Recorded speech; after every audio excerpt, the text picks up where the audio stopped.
get very excited about Brazil. You know, seeing them walk out in that blue and yellow iconic kit, their fans that are so passionate about the football. I'll never forget being at the Maracanã for the Olympic gold medal match in Rio a couple of years ago. I've never ever seen an atmosphere and a passion behind football like it. So, yeah, and they are still the only side that can say they have won 5 World Cups, but it is true to say they haven't been at a World Cup final, they haven't won a World Cup since 2002. And I was talking to Ronaldo, their 2-time winner, ahead of the start of this tournament, and he said for Brazil that is just too long. And for me it's very interesting when you see the way these players play.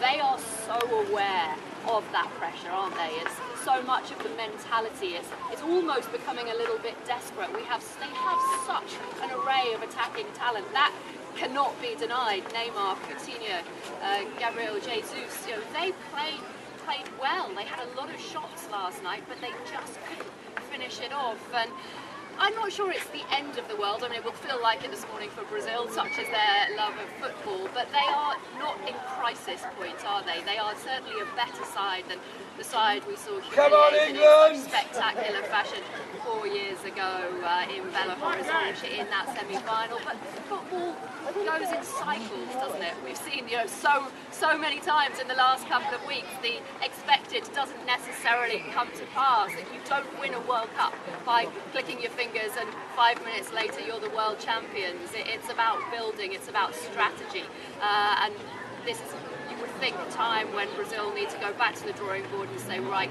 what next?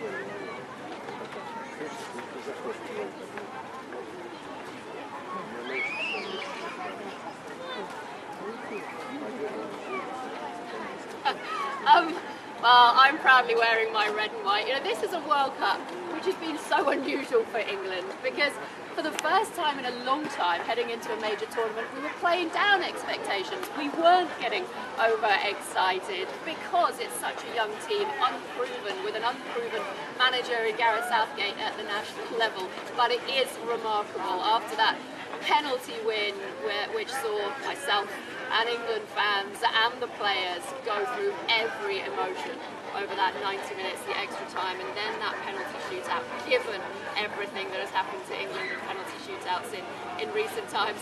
We have now gone to the whole polar opposite end of the spectrum, and it is now really hard not to get excited because of the way the draw has opened out, and people are saying now we've got that monkey off our back in terms of the penalties. This could maybe, just maybe, be the year.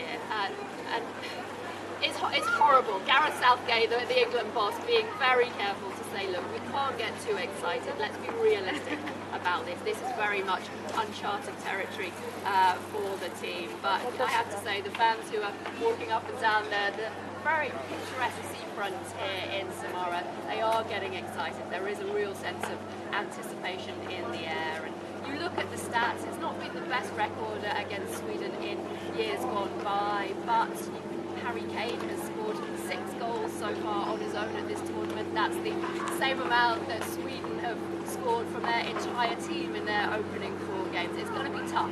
People do think that, you know, Sweden are no pushovers. They are very strong defensively. They play as a team. Very similar team ethos actually to the one that Gareth has been instilling amongst the England camp. But I think if you had to pin the England fans down, they feel that they will be heading, if not home, from here. If this is their one game at the tournament, they will be heading back to Moscow for the semi-final, their semi-final of course in 1990.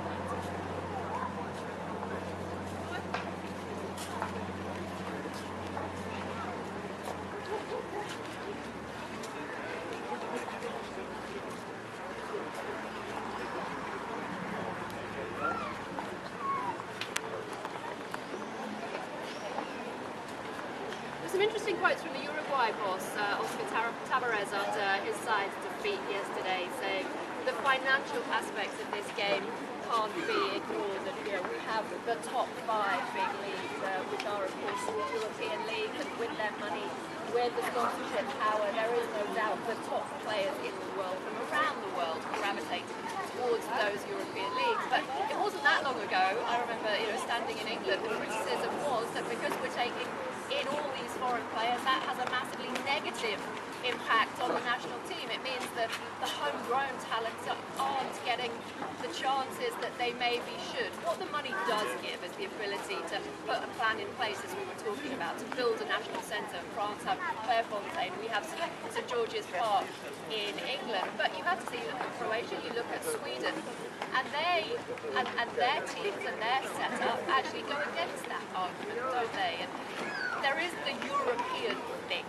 No non-European side has won the World Cup on European soil since Brazil in 1958. But for me, I think what's been more interesting with this World Cup is that it has been the teams that play as teams that don't necessarily rely on one star player that have been the sides that have been progressing, maybe producing an end result that is bigger than the sum of their parts, and that maybe is what is making the difference in this day and age. It's the squads that have greater strength in depth, not necessarily a whole host of superstars. I mean, Belgium, you would say, maybe counteract that, but they do have a great array of superstars and strength in depth, as do France. But on the whole, it is more of the squad, the team ethos that seems to be winning through.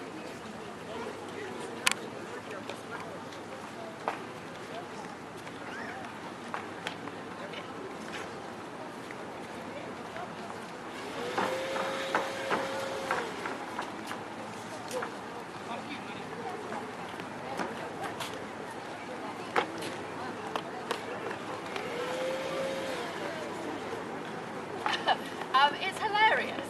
There's a Russian journalist who we've been crossing paths throughout this tournament, actually since the Confederations Cup this time last year. And last year he said, "We have no hope, we're dreadful.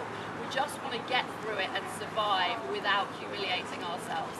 I saw him yesterday and he said, literally, all bets are off. He's refusing to make any predictions anymore because Russia just keep upsetting the odds and they keep going through this tournament. They weren't expected to get out of the group stage.